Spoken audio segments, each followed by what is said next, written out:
I was actually just in the speaker room preparing, and I was able to hear the recitation of an ayah that just actually brought me to tears. And I want to talk about that because I want to link it to what I'm discussing today. But what that ayah said was, بعد أعوذ بالله من الشيطان الرجيم إن الله اشترى من المؤمنين أنفسهم وأموالهم بأن لهم الجنة. This is such a deep ayah because Allah is saying that He has purchased the souls and the wealth of the believer, and He's going to give them Jannah. And I don't know if we realize how deep that is. But the reason that I want to talk about is that I think that a lot of us struggle with low self-esteem, maybe, low self-worth. I think we have a record amount of shame in our community. And what I had intended to speak about today was shame, actually. Because I wanted to look at stories from the seerah that were anti-shame. Stories from the Prophet ﷺ that completely annihilated shame. Because we need that as an antidote to the suffering that we are experiencing in our community. We have an unbelievable amount of generational trauma in our community. We have a lot of mental health challenges. We have a lot of trauma. And so much of it is rooted in this thing called shame. What is shame, first of all? Shame tells you that you are fundamentally not good enough. Shame tells you that unless you're perfect, you are not worthy. Shame tells you that if you make a mistake, you might as well stop trying because you're not good enough to try. You're not good enough to be part of this club called Muslims. Shame tells you that when you mess up, it's because you are fundamentally a flawed human being. That you are a fundamentally flawed daughter or son or husband or wife or mother or father. Now, some of this is going to sound familiar because we raise our children in shame. We raise our students in shame. We are drowning in shame. Let me tell you what that looks like. It looks like that when our children make a mistake, we tell them that they've made a mistake because they're bad. We tell them that they are a bad beta, beti. You get it? Son, daughter. We tell people that when they commit sins, it's because they're bad Muslims. This is shame. Shame says that you are fundamentally broken or bad and not good enough. And that being imperfect means there's something wrong with you. But this is false. And as I went through all these stories in the seerah, it was one after the other that was completely against this message.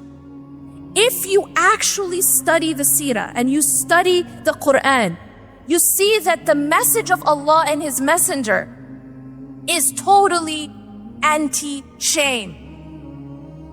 It is shaitan who wants us to believe that when we mess up, it's because we are bad. We are unworthy. We are broken. And that is wrong. Allah subhanahu wa ta'ala addresses the believer and says, قُلْ يَا عِبَادِي الَّذِينَ أَصْرَفُوا عَلَى أَنفُسِهِمْ لَا تَقْنَطُوا مِنْ رَحْمَةِ اللَّهِ. I want you to think about what that means. He is saying, say, O my slave, who have transgressed against their own selves. So who is He addressing? He is addressing the imperfect people. He is addressing sinners. He is addressing the people who are not getting it right. He is addressing the one who is messing up. Everyone with me?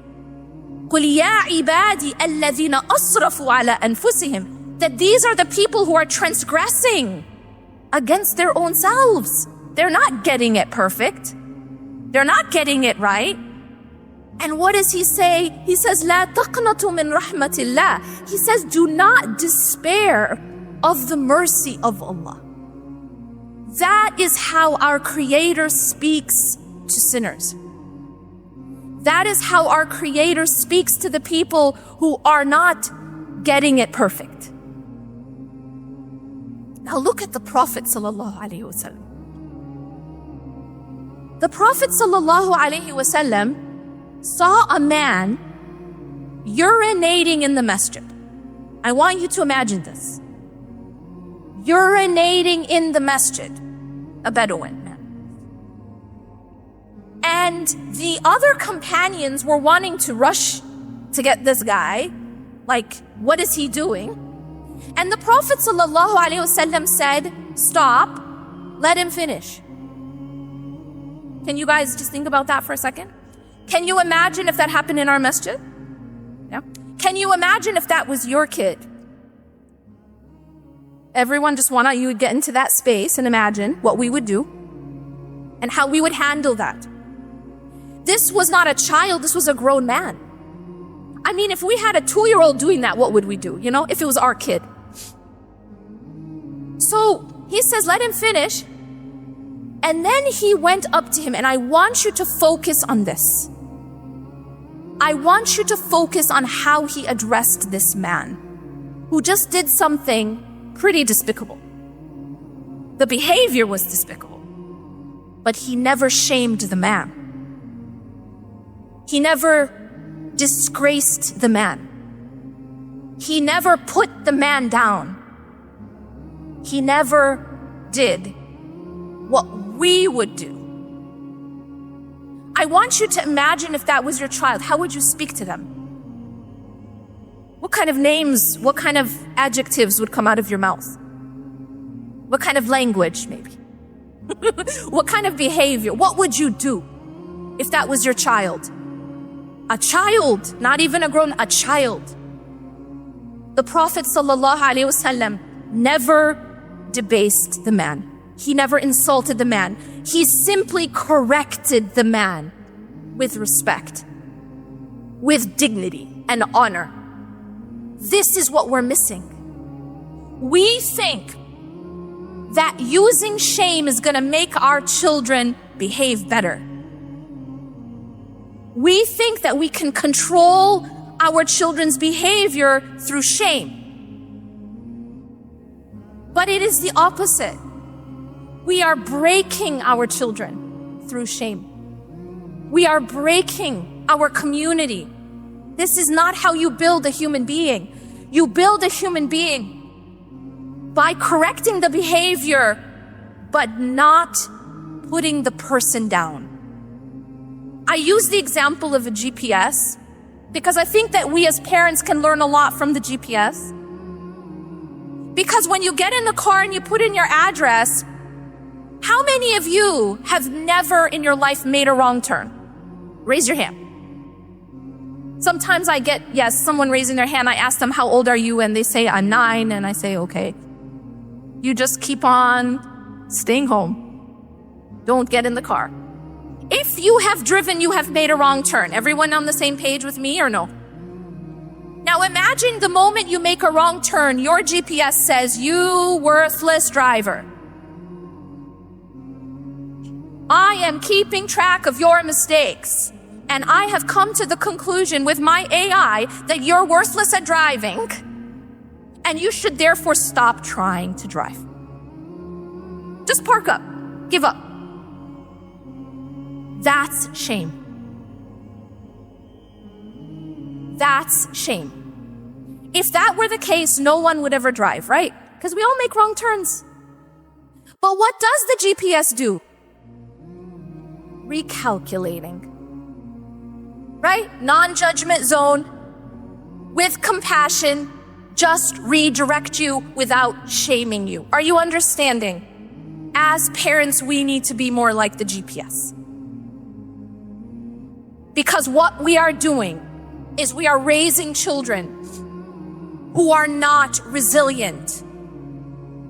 We are raising children with a lot of mental health challenges, and it is rooted in shame. If you study psychology, you will find that all of these mental health issues, from the personality disorders to the anxiety disorders to the depressive disorders, are rooted in shame. You know narcissism that we like to talk about a lot? That's shame. It is a person who believes deep down that there is something actually not good enough about them. And so they have to have all these sort of protective measures. That's why they behave the way they do. We have to change the way we are raising human beings, because we are breaking human beings. And I understand that a lot of it is just modeling. We were raised this way, and so we raise this way. We were raised being told that you are bad every time you make a mistake. We were raised being told that we're worthless drivers because we made a wrong turn. And so we are modeling that with our children, but we have to stop. We have to change it for the next generation, because this is what generational trauma is. It's passed on from generation to generation until somebody stops the cycle and says, I am going to heal myself and I'm going to do it better for the next generation. This is where we have to focus. And I am saying this, and I wish I could scream it from the highest mountain, because this is the root cause of our problems. I will tell you that this is the root cause of our problems. I travel a lot all over the world. I meet a lot of communities all over the world. And I hear a lot of the problems that the communities, the Muslim communities, are dealing with. And people will tell me we have problems with domestic violence. People will tell me we have problems with the youth leaving Islam. People will tell me we have problems with identity. People will tell me we have problems with all of mental health, divorce rate. We have problems in our marriages. We have all these problems, but you know what? The root cause of all of these problems is trauma. And we're not addressing that. And if we are not addressing that, then we are just putting band-aids on the gunshot wounds. We're taking Tylenol for a cancer, you understand? We have to address the root cause. And so when I looked at how the Prophet ﷺ dealt with his community again and again and again, I see that this is the opposite of shame. I'm going to give you another example. There was a man during the time of the Prophet ﷺ who was an alcoholic. He was actually found to be drunk in public. He would have to be helped to walk. He was that drunk publicly. And one of the other companions was so tired of seeing this man coming to the Prophet ﷺ drunk that he said, may Allah curse him. And the Prophet ﷺ stopped him. And he said, do not curse him. For I swear by Allah, if you only knew just how very much indeed he loves Allah and his messenger. Do not help shaitan against your brother. This is what we're learning. That when we shame one another, we are helping shaitan against our brother. We are not aiding our children. We're not helping our children. We're not helping the community through this. And so he said, now I want you to listen carefully. He did not define this man by his sin. Yes, this man was sinning. This man was drinking, that's a sin. But he said that this man's essence, his core, is actually still good. Do we know how to do that? Do we even know how to do that? How to look at someone who is imperfect and not turn their core into something bad? I argue we don't know how to do that because we were never taught. In our community, the way we treat one another, the way we raise our children, the way we learn in our madrasas, it looks at the behavior and says the behavior is bad, therefore they are bad. Simple. The behavior is not perfect, therefore that's a bad person. That's a bad Muslim. That's a bad daughter, son, wife, husband. I'm just going to tell you one thing. Do you guys know anyone in your life who has a really hard time admitting that they're wrong? Don't do that to your spouse, but y'all know what I mean. Maybe you've heard that before. You know what? Maybe someone's told you, you never can admit when you're wrong. Maybe you know this about yourself, if you're honest. Maybe, you've heard it. Do you know why that happens? This is deep, because you won't imagine this is the reason. Do you know why that person cannot admit when they're wrong? It's because when they were a child, they were taught that if you make a mistake, it means you're bad. It means that when they were a child, they were taught that if you make a mistake, you will be rejected. That if you make a mistake, you will be maybe debased, shamed. Love will be withheld. Maybe they got the silent treatment. Maybe they were told that they are bad. And so they became terrified of ever making a mistake or admitting. Do you see the problem? We are not like the Prophet ﷺ, where we are able to separate between the behavior and the soul of the individual. We have to be like the GPS, where we see those we love making wrong turns. And this applies to ourselves as well, because we are going to make wrong turns. How many of you are the type of person who, when you make a mistake, you beat yourself up? You know that inner voice that's really harsh when you make a mistake? Y'all don't have any idea what I'm talking about, right? Everyone's just not me. Yeah, you know what I'm talking about. That inner voice that beats you up when you made a mistake. When you're not perfect, when you let someone down. Oh boy, disappointing someone. That's hard. Do you know why that happens? Do you know where that voice came from? That is the voice of a parent. That is a voice that you heard when you made a mistake. And this is why I remind parents to be so careful how you speak to your child, especially when they make the wrong turns. Because that voice that you use becomes their own inner voice for the rest of their life, long after you're gone. See, that voice that we speak to ourselves is a voice we inherited.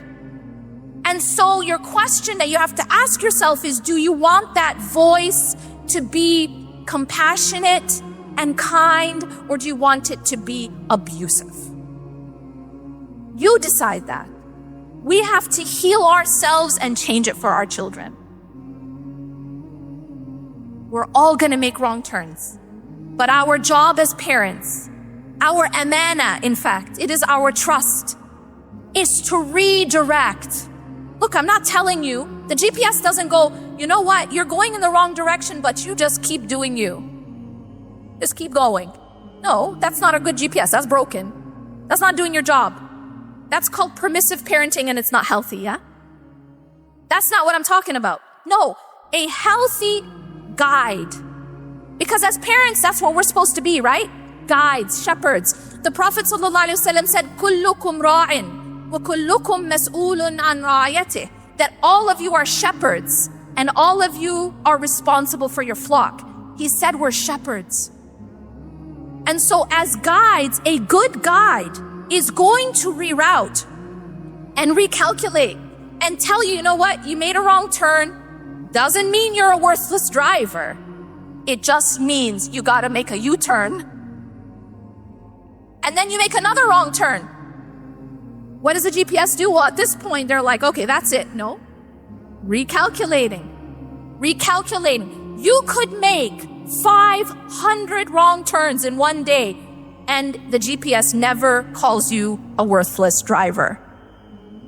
But it will recalculate over and over and over. And that is all that we're supposed to be doing. Tawbah is to return. Tawbah is to come back. Now, I want to end with where I started, which was the ayah that made me cry. And that is this. Allah subhanahu wa ta'ala says that He is purchasing our soul, ourself, in order to give us something infinite. So I want you to think for a moment. What does that say about the value of our soul? If the Lord of the universe is interested in purchasing it, do you think about that? If you ever struggled with self-worth issues, just remember that Allah is interested in your soul. Would a billionaire be interested in purchasing something worthless? Would a billionaire be interested in investing $1 billion, $10 billion into something broken or worthless? The answer is no. Allah's not investing or purchasing with $1 billion. Allah is purchasing with infinity. Jannah. So it tells you about the value of your soul. أقول قولي هذا واستغفر الله لي ولكم إنه غفور رحيم سبحانك الله وبحمدك أشهد أن لا إله إلا أنت أستغفرك وأتوب إليك. Just a quick announcement. I've written some books that I've put my sort of blood, sweat, and tears into for over a decade. And the purpose of these books is to help people to be able to thrive in their lives despite the storms. I have a few limited copies that will be available right now, inshallah, in the break. If you do know someone who can benefit, please do grab one for them. Jazakumullah khairan. Wassalamu alaikum wa rahmatullahi wa barakatuh.